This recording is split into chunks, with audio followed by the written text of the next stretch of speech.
কুমড়ার ফুলের ডাঁটি রোদ পড়ে আসলে দেখতে কিন্তু অতটা ভালো বোঝা যাচ্ছে না। এখানে অনেকগুলা কুমড়ার ফুল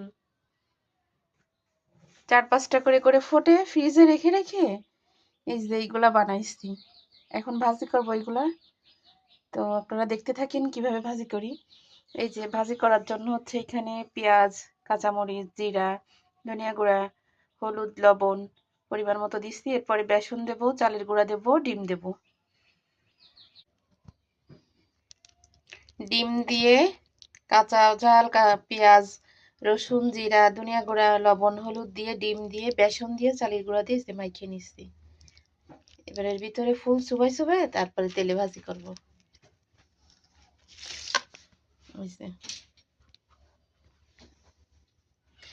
তাদের বাসায় গাছ থাকবে একটা দুইটা ফুল হলে কখনো ফেলে দিবেন না।